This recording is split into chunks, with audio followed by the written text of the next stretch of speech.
अगर आपसे एक सवाल पूछा जाए कि क्या अखंड भारत होना चाहिए या नहीं, तो शायद सबका जवाब हाँ ही होगा। अखंड भारत एक ऐसा टॉपिक है जो हमेशा से चर्चा में ही रहा है। बहुत लोग इसके बारे में बात करते हैं। सरदार वल्लभ भाई पटेल को लोग फादर ऑफ अखंड भारत बोलते हैं, क्योंकि इन्होंने वीपी मलन के साथ मिलकर 500 से ज्यादा प्रिंसली स्टेट को यूनाइट किया था और आज का भारत बनाया था। लेकिन अखंड भारत सिर्फ आज का ही भारत नहीं है, इसकी बाउंड्रीज और ज्यादा दूर तक एक्सपेंड है।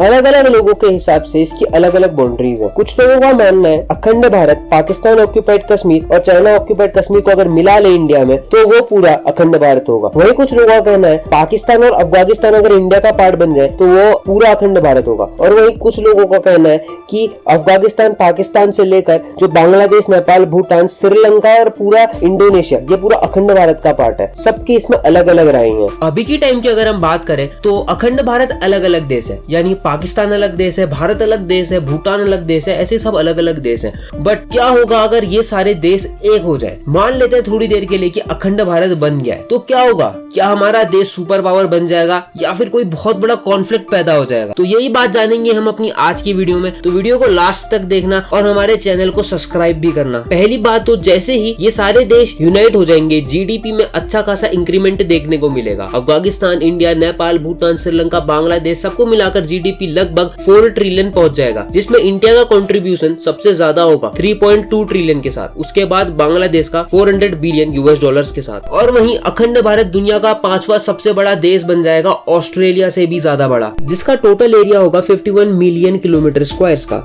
और इन सारे देशों में फ्री ट्रेड भी होगा, ना कोई इंपोर्ट ड्यूटी, ना कोई कस्टम ड्यूटी। इंपोर्ट और एक्सपोर्ट आसानी से हो पाएगा, जिस वजह से इकोनॉमिकल डेवलपमेंट होगा। और सब एक ही देश का पार्ट है तो पीओके का मुद्दा खत्म हो जाएगा और जितना भी पैसा मिलिट्री पे खर्च होता है पीओके पे, वो कहीं और डेवलपमेंट में लग जाएगा देश के। हमारी मिलिट्री और भी ज्यादा स्ट्रॉन्ग हो जाएगी। 300 से भी ज्यादा न्यूक्लियर वेपन्स के साथ हमारे पास यूके से भी ज्यादा न्यूक्लियर वेपन्स होंगे। और वहीं हमारे ओलंपिक मेडल्स भी बढ़ जाएंगे। अभी हमारे पास 35 ओलंपिक मेडल्स हैं और जैसे ही पाकिस्तान, अफगानिस्तान ये सारे देश हमारे पार्ट बन जाएंगे तो हमारे पास 47 मेडल हो जाएंगे, जिसमें से 10 पाकिस्तान के होंगे, 2 अफगानिस्तान के होंगे। और माउंट एवरेस्ट जो नेपाल में है वो दुनिया का सबसे बड़ा पहाड़ है। अगर वो भी अखंड भारत का पार्ट हुआ तो दुनिया का सबसे बड़ा माउंटेन भी यही होगा। बिना किसी वीजा के, बिना किसी रोक टोक के आप अफगानिस्तान से बांग्लादेश जा सकते हो। ये सुनने में ऐसा लग रहा है जैसे अखंड भारत अगर होता तो एक सुपर पावर बन जाता और बहुत ही ज्यादा डेवलप करता, राइट ना?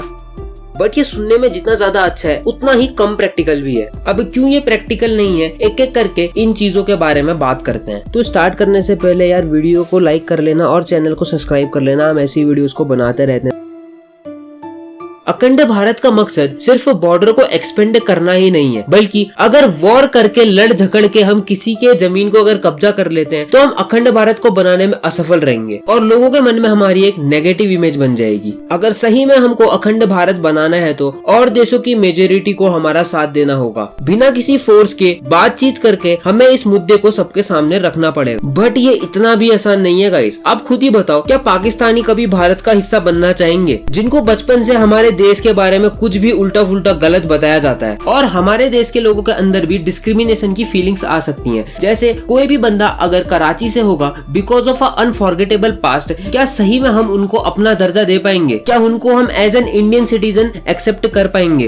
इसका आंसर तो तभी पता चलेगा जब ऐसा कुछ होगा। और यहाँ पे एक और प्रॉब्लम आती है कि पाकिस्तानी आइडियोलॉजी कोलैप्स कर सकती है इंडियन आइडियोलॉजी के साथ, जिसके वजह से कॉन्फ्लिक्ट्स पैदा होंगे और एक सिविल वॉर हो सकती है। और वहीं दूसरा एक और बहुत बड़ा रीजन है, माना हमारा लैंड एरिया बहुत ही ज्यादा बढ़ जाएगा, लगभग 5.2 मिलियन किलोमीटर स्क्वायर, जो कि 11.7% होगा पूरे एशिया का। बट हमारी पॉपुलेशन इस लैंड मास के हिसाब से थोड़ी कम बढ़ेगी। एस्टिमेट लगाएं तो लगभग हमारा जो पॉपुलेशन होगा वो 2 बिलियन के आसपास का होगा और पॉपुलेशन डेंसिटी होगी 362.3 पर किलोमीटर स्क्वायर। और इस पॉपुलेशन के साथ होगा ये कि जो बेरोजगारों का नंबर होगा वो सीधे 10 से 15 करोड़ बढ़ जाएगा और हमारी अर्थव्यवस्था में जुड़ जाएगा और हमारे पास सडनली उनको रोजगार देने के लिए कुछ खास होगा भी नहीं। और वहीं एक और बहुत बड़ी दिक्कत ये है कि साउथ एशियन कंट्रीज के कंपेयर में इंडिया बहुत ज्यादा डेवलप है। इन देशों की सिटीज को डेवलप करके मुंबई के आसपास के शहर बनाने के लिए भी $बिलियन में खर्चा आएगा। स्कूल, हॉस्पिटल, ऐसी बेसिक सुविधा पहुंचाने के लिए भी